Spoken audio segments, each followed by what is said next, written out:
Does Jesus see the people's hearts? That's what we're going to find out today in Matthew 8. Well, we have now seen that everyone's coming down the mountain. The crowds are following Jesus. I mean, wouldn't you, if you heard this person was going to speak and you sat there and listened to him through these 3 very long parts of speeches in Matthew 5, 6, and 7, you'd want to know what that guy's going to do next. You'd want to know what's going to happen next. And so they followed him around. A leper comes before him. This is in ESV. Lord, if you will, can you make me clean? People associated disease with that they did something. And certainly something like leprosy, you were unclean. Literally in the Bible, in the Old Testament, you had to be away from town. We know a lot about infectious diseases now. We know which skin diseases are contagious and which ones are not. The medical science just didn't exist back then. And so they were unclean. They were put out of the village if they had one of these things. And Jesus stretched out his hand and touched him, and he was clean. This would have flipped everybody out, because it's bad enough that someone who is a leper came up to Jesus, because he should be way away from everybody and not anywhere near people. And the other part is you don't touch them. Leprosy in the Bible is many different skin diseases, and some of them were contagious and some of them weren't considered contagious. But if this was true leprosy, it was very contagious, and it came across through contact, skin contact with the other person. It is a bacterial infection. They were not supposed to come that close. They're supposed to stay way over there. And now Jesus touched him. But not only that, he healed the man. And so Jesus said, go show yourselves to the priest and do this ritual cleansing that was supposed to happen. It was another biblical prescription that if you are healed from this particular kind of disease, you could be deemed clean, and then you can rejoin society. You can be back in town again, because leprosy at that time was not curable. Now we have certain things that can cure it. But did he become the very first person who ever went to a priest and asked for this kind of cleansing? They must have been shocked that someone came back clean. But he says, don't tell anyone. Jesus is not ready for everyone to know what just happened.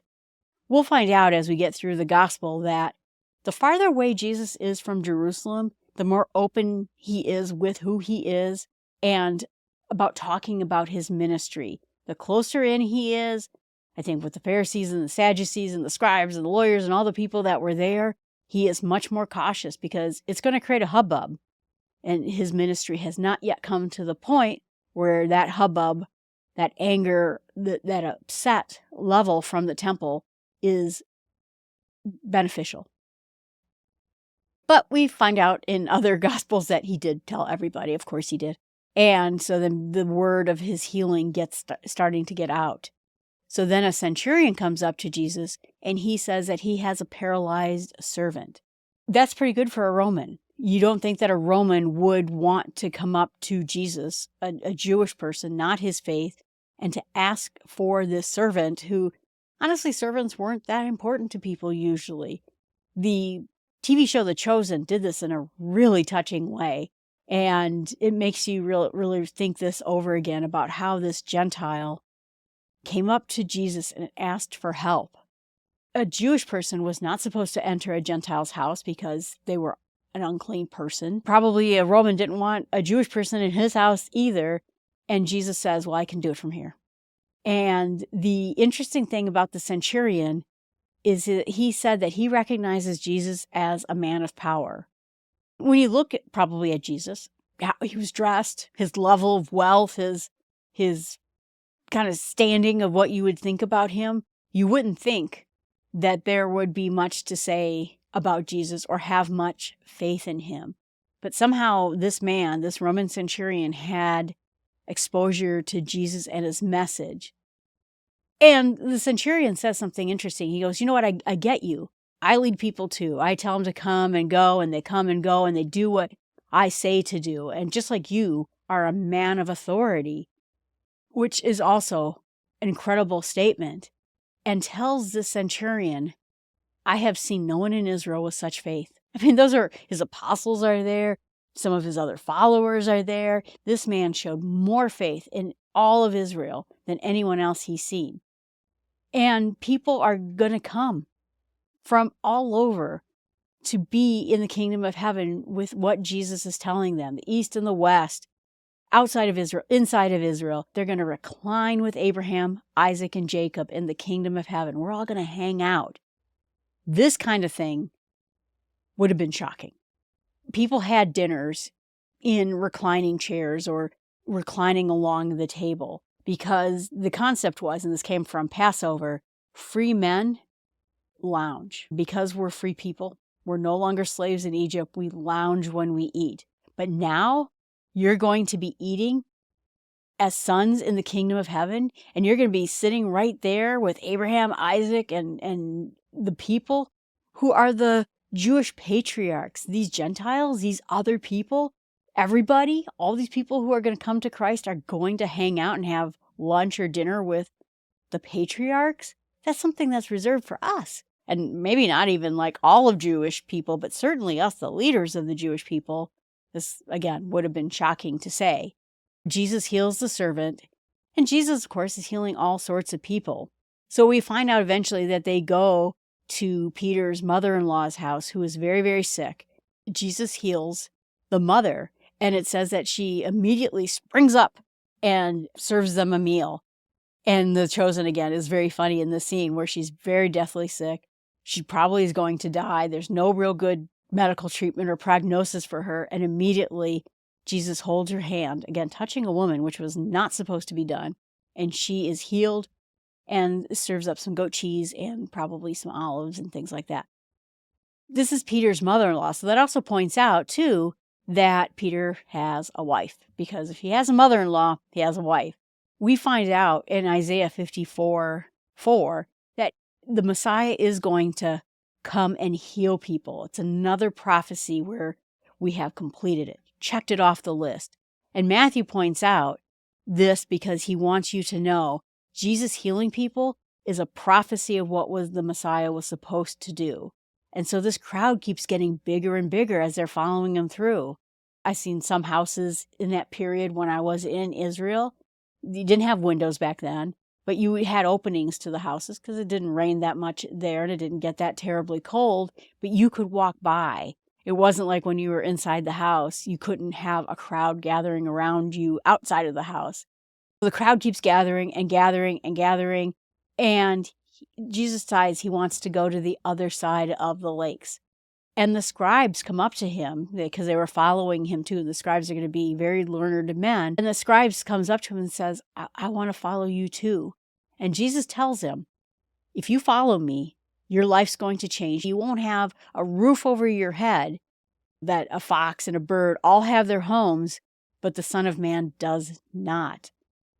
And we're going to see this a few times in the Gospels in particular, where Jesus is going to say the one thing that would turn people away, which is so interesting because usually if you're going to create a religion, if you're going to talk to people about God, you're going to say the one thing that's going to attract them. You're going to be rich beyond belief in terms of every way when you go to the kingdom of heaven. Oh, really? That sounds great.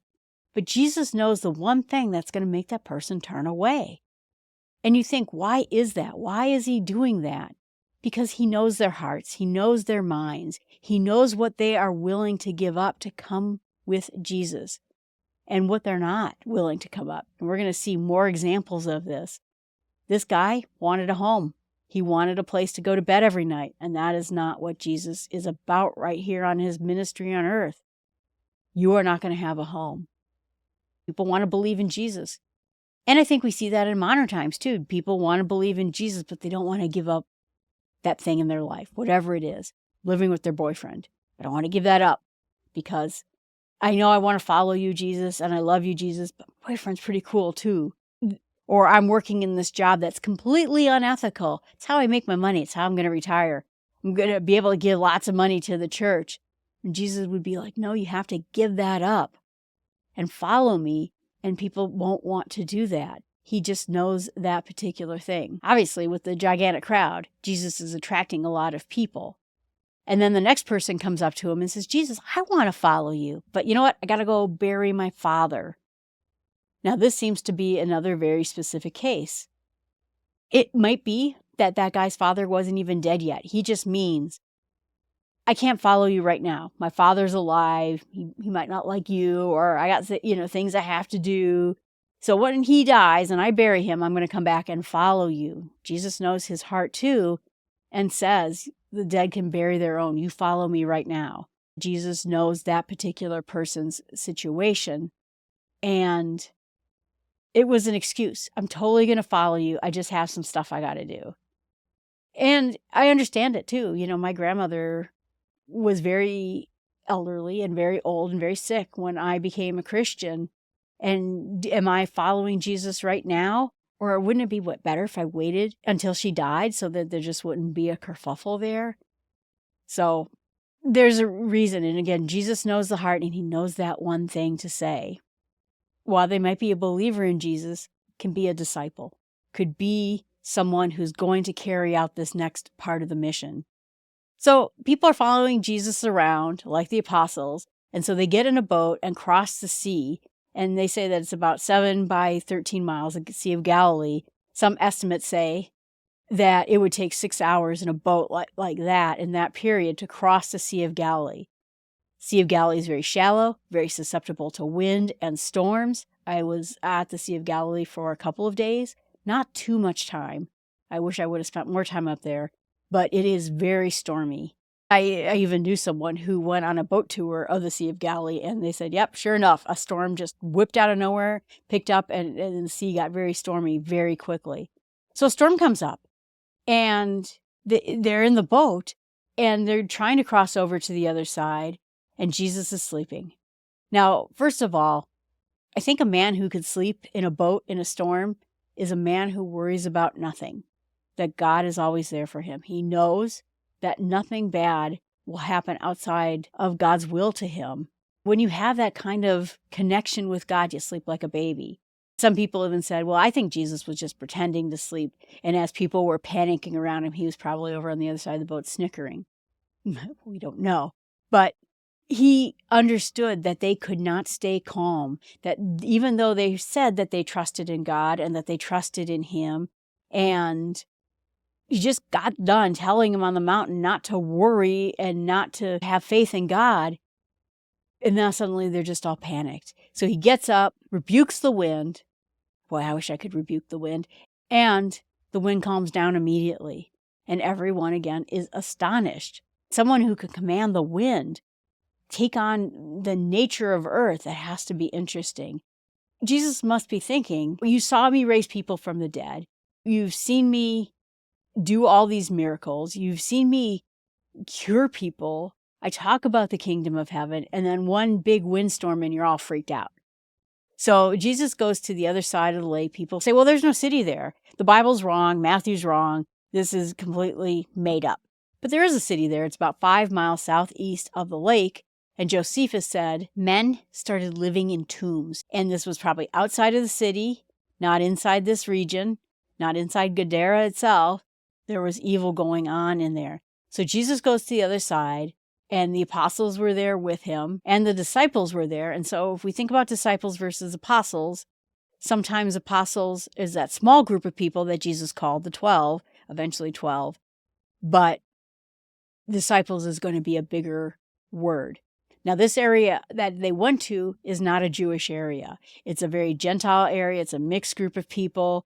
So probably the apostles and disciples didn't want to go there. This was, like I said, a kind of evil going on there. This wasn't a Jewish place. It was very, very Gentile, and it was unclean. People living in tombs.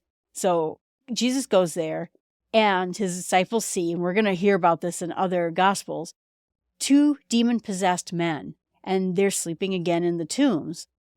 And so they come out of the tombs, and it says that they were fierce, and nobody wanted to go according to that way because these people were demon-possessed and attacking people. And so they recognized Jesus as the Son of God. The interesting point of it is that the demons believe in Jesus, right? They know who he is. Satan knows who Jesus is. It's not just about believing in Jesus, but it's about believing that Jesus died for your sins and that you can be saved by him. There's a little bit more there, but they recognize him and they say, did you come over here to torment us? They come out and say that. I mean, this is horror movie stuff, right? So Jesus sees this herd of pigs across the way in this backdrop, and they're feeding, and the demons beg Jesus, cast us into those pigs over there. They don't want to be destroyed or leaving them bodiless. They'd be floating around. And so they beg to be put into the herd of pigs. And some people feel that the reason that they want to be put in the herd of pigs is because of what's going to happen next. They want to put a bad relationship between the people of this town and Jesus. So Jesus casts them into the pigs, and then the pigs, they said 2,000 of them, went rushing down the banks and into the water and drowned themselves. And the people who were the herdsmen of these pigs got out of there and went back into the town and told them about it. So just the fact, too, that they're raising pigs, this is a non-kosher animal. So another sign that this is not a place Jewish people would have wanted to be. And so the people of the town come out and say, great, you depossessed these 2 people who were scaring us, but you know what? Could you just leave? Probably because 2,000 pigs became possessed with demons and drowned themselves in the lake. That was probably going to be their dinner, their meals for the next year, but a really scary and maybe a little bit horrifying image right there. And it reminds me, which is a story we'll get to soon, about the woman at the well. There's 2 reactions. The woman at the well goes into town and tells people about Jesus, and everyone comes out and is interested in Jesus.